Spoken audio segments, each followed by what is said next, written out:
Everything around the Pittsburgh Steelers right now comes down to timing, health, and opportunity, and this moment feels heavier than just another week on the schedule. Without waiting for narratives from outside or long-term projections, what matters is what is concrete and confirmed heading into this divisional matchup, because the stakes are very real and the margin for error is razor thin. The Steelers enter this stretch knowing that their path to the AFC North title could be decided without them even taking another snap, depending on what happens between the Ravens and the Packers. That reality alone changes how you look at this weekend, because it turns every injury report, every inactive list, and every matchup detail into something that could tilt the entire season. But I'm already asking you to smash that like button if you know the black and gold is alive and ready, and drop it in the comments, if you can, like this. Here we go. The first major development is the quarterback situation in the Ravens-Packers game. Jordan Love is officially out, which immediately shifts the tone of that matchup. Malik Willis is expected to start, although even he has been limited throughout the week with a shoulder issue and is still listed as questionable. If Willis cannot go, Green Bay would be forced to start Clayton Tune from the practice squad. On the other side, Lamar Jackson is trending strongly toward missing the game with a back contusion after not practicing all week, leaving Tyler Huntley as the expected starter for Baltimore. The possibility of a Huntley versus Willis matchup is not what anyone envisioned a few weeks ago, but that outcome matters deeply for Pittsburgh. A Ravens loss would eliminate Baltimore from playoff contention and lock the Steelers into the AFC North crown and a home playoff game for the first time in roughly 5 years. That is the kind of scenario every team hopes for late in the season, because it offers control without additional risk. But nothing is guaranteed, and that is why the focus also shifts immediately to Cleveland, a place where the Steelers have struggled regardless of record or circumstance. Over their last 6 trips there, Pittsburgh is just 1-5, including a rough stretch since Ben Roethlisberger retired. Even when the Browns are not at full strength, Cleveland has found ways to make life uncomfortable for the Steelers, and that history hangs over this matchup once again. The Steelers' final injury report paints a picture of a roster that is being tested in specific, uncomfortable areas. TJ Watt, Calvin Austin III, James Pierre, and Brandon Echols are all out. Jalen Ramsey is questionable due to illness, as is Isaac Sumalo, who missed last week with a triceps injury. On a positive note, Nick Herbig has no injury designation and is set to return to the lineup.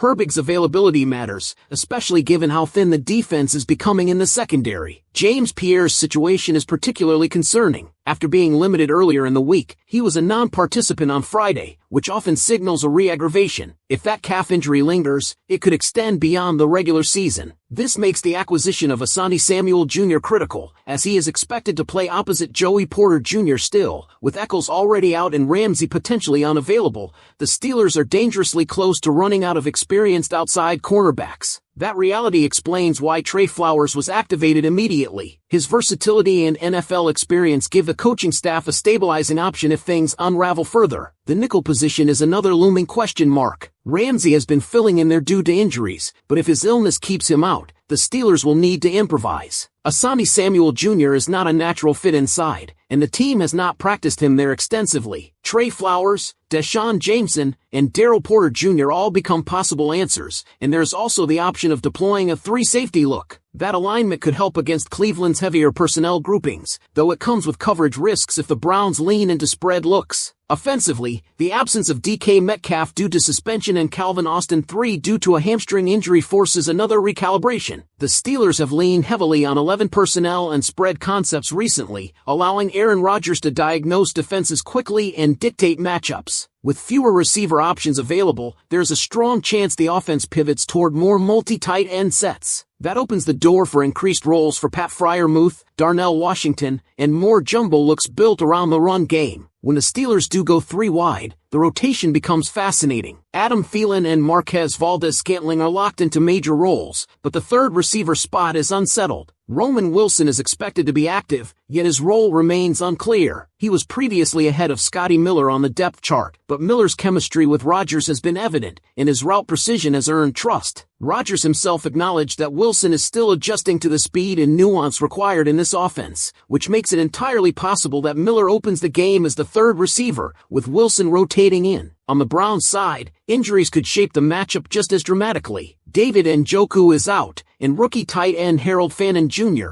who has had a productive season, is questionable. Slot corner Miles Harden is also questionable, and if he cannot play, Cleveland could be severely compromised in the middle of the field. That vulnerability aligns perfectly with Adam Thielen's skill set, making him a potential focal point of the Steelers' passing attack. In the backfield, Cleveland is also thin, with Jerome Ford and Quinton Judkins on injured reserve and Dylan Sampson questionable. If Sampson cannot go, the Browns may be forced to lean heavily on their rookie quarterback, increasing the likelihood of high pass volume against the Mike Tomlin defense that historically thrives in those situations. All of these details converge into one central reality. The Steelers are navigating a week where external results and internal health both have the power to define their postseason path. Nothing here is theoretical. Every injury, every questionable designation, and every matchup advantage is real, immediate, and capable of swinging the outcome of not just one game, but the entire division race. Given everything that is on the table right now, how do you feel about the Steelers' position heading into this weekend and the way these variables could shape their road to the postseason? What makes this situation even more intense is that none of this exists in isolation. Every decision the coaching staff makes on Sunday is directly tied to how thin the margin has become. This is not a week where the Steelers can afford to be stubborn or overly conservative with personnel usage. They are being forced, once again, to reveal how adaptable this roster truly is when pressure rises and comfort disappears. And that is something Steelers fans know all too well. This franchise is often defined not by perfect conditions, but by how it responds when things are uneven. Defensively, the absence of TJ Watt alone changes the math of the entire game. You are removing not just elite production, but the way opposing offenses are forced to account for him on every snap. Without Watt, the burden shifts heavily onto the rest of the front seven to create pressure without relying on a single dominant edge presence. That puts more responsibility on scheme, timing, and discipline, especially against a Browns offense that may be forced to throw more than it wants to. If Cleveland does end up leaning on its rookie quarterback due to injuries in the backfield, this becomes a mental test for the Steelers' defense as much as a physical one. Mike Tomlin's track record against rookie quarterbacks is not accidental. It is built on confusing post-snap looks, delayed pressure, and forcing young players to make decisions before they are comfortable doing so. But that approach only works if the secondary can hold up long enough. And that is where the concerns circle back again. Every potential absence at corner or nickel compresses the playbook. It limits how aggressive you can be. It affects how long you can disguise coverage. That is why players like Trey Flowers are not just depth pieces right now, but potential swing factors. Experience matters in these moments. Knowing where to line up, how to communicate checks, and how to survive a bad matchup without completely collapsing the structure of the defense can be the difference between a stop and a momentum-shifting play. Offensively, the storyline quietly becomes about trust. Aaron Rodgers is not a quarterback who spreads the ball evenly for the sake of balance. He throws to players he trusts to be exactly where they are supposed to be, exactly when they are supposed to be there. With DK Metcalf and Calvin Austin 3 out, that trust tree becomes smaller and more defined. Adam Thielen's role is not just about production, but reliability. Marquez Valdes-Scantling stretches the field, but Thielen lives in the areas that require precision, timing, and chemistry. Against a Browns defense that plays a significant amount of man coverage, especially on the outside, the slot becomes the pressure point. If Cleveland is compromised there due to injury, that is where Rodgers can quietly control the game without forcing explosive plays. The wide receiver rotation behind those two becomes less about raw talent and more about execution. Scotty Miller has already shown that he understands spacing, leverage, and how to adjust routes on the fly when Rodgers changes the play at the line. Roman Wilson's future in this offense may still be bright, but this specific week may not be about development. It may be about survival. That could mean fewer snaps, simpler assignments, and a more limited role if the coaching staff believes that trust is still being built behind the scenes. Then there is the possibility that the Steelers lean even harder into heavier personnel packages. More tight ends, more power looks, more attempts to control the tempo rather than chasing explosive plays. In Cleveland, against an opponent that wants to drag you into a physical, messy game, that approach can be both dangerous and effective. Dangerous if you fall behind early, effective if you can dictate terms and force the Browns to abandon balance. That is where the running game, even if not dominant statistically, can still serve a purpose by keeping the defense honest and creating manageable third downs. All of this unfolds under the shadow of what may already be decided elsewhere. The emotional challenge for this team is staying locked in if the Ravens lose and the division is clinched before kickoff. That sounds like a good problem to have, but it is also a test of professionalism. You still have to walk into Cleveland and play a disciplined football game. You still have to protect players, execute assignments, and avoid unnecessary risks. How the Steelers handle that balance will say a lot about where they are mentally heading into January. This is not about style points. It is not about narratives. It is about positioning, health, momentum,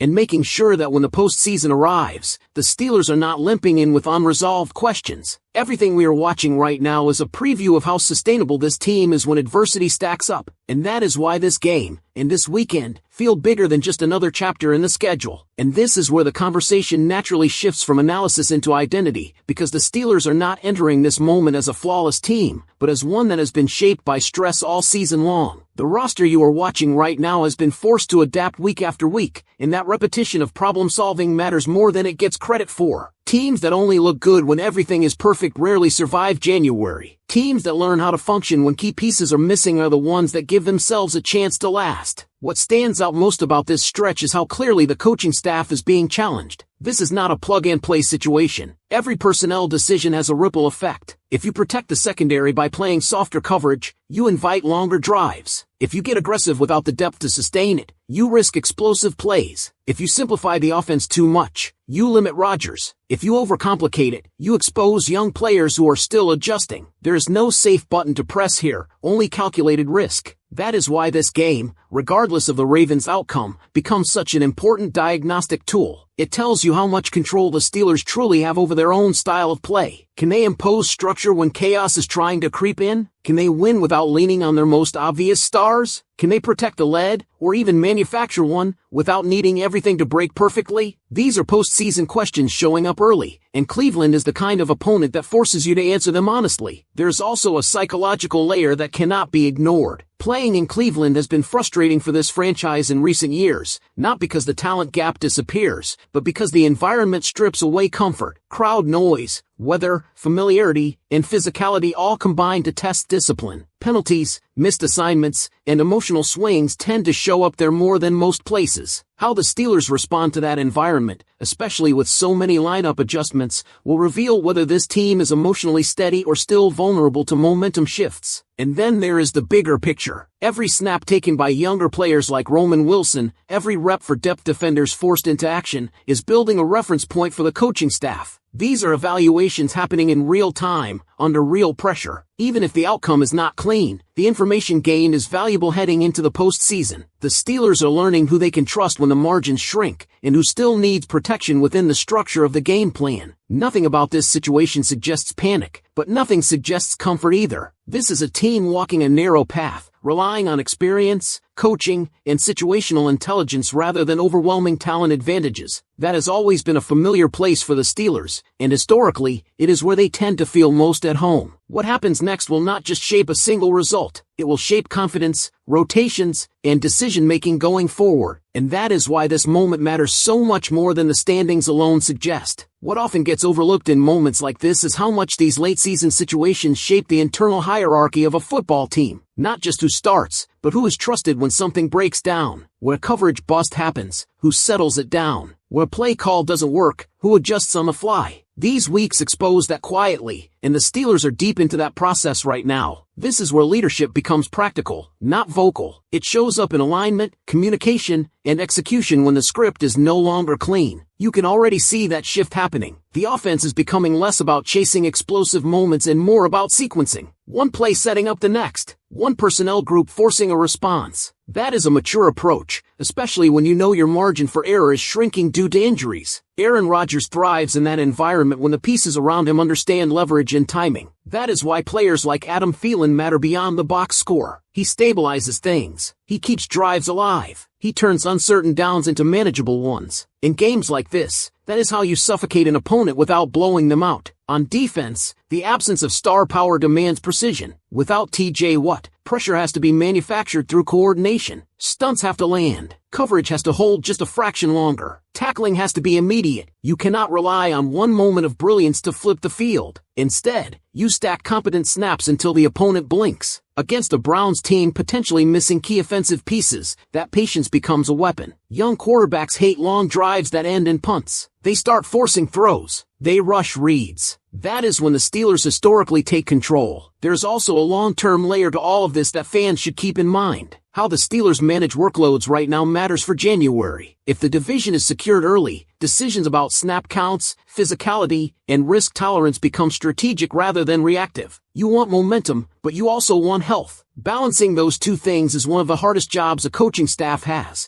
and it often defines playoff success more than any single matchup. This stretch is not about proving dominance. It is about confirming resilience, about showing that the floor of this team is solid, even when the ceiling is temporarily lowered. And that is why the details matter so much. Who fills in, how they are protected, where the ball goes on third down, how the defense responds after a sudden change. These are the habits that carry over when the lights get brighter. So as this weekend unfolds, try to watch beyond the score. Watch how comfortable the Steelers look operating without their full arsenal. Watch how quickly adjustments are made. Watch who Rodgers looks for when a play breaks down. Watch how the defense communicates before the snap. Those clues will tell you far more about this team's playoff viability than any final margin. Another layer that deserves attention is how these circumstances reshape expectations inside the locker room. When injuries stack up and roles change, players stop thinking in terms of stats and start thinking in terms of responsibility. That is when teams either tighten up or fracture. Right now, the Steelers look like a group that understands exactly what is being asked of them, even if the answers are not always perfect. There's clarity in the mission, and that clarity matters when games turn slow, ugly, and physical. You can feel it especially in how this team approaches situational football. Third downs, red zone snaps, end of half possessions. These are moments where preparation outweighs raw talent. With the roster being reshuffled, the Steelers are leaning heavily on repetition and communication. That is why you see simpler concepts executed with more conviction. The goal is not to surprise the opponent, but to eliminate self-inflicted damage. In December football, especially on the road in a division game, that approach wins more often than creativity for the sake of creativity. The defense, in particular, is being asked to carry emotional weight. Without what's setting the tone early, the first few drives become critical. If the Steelers can force punts, even without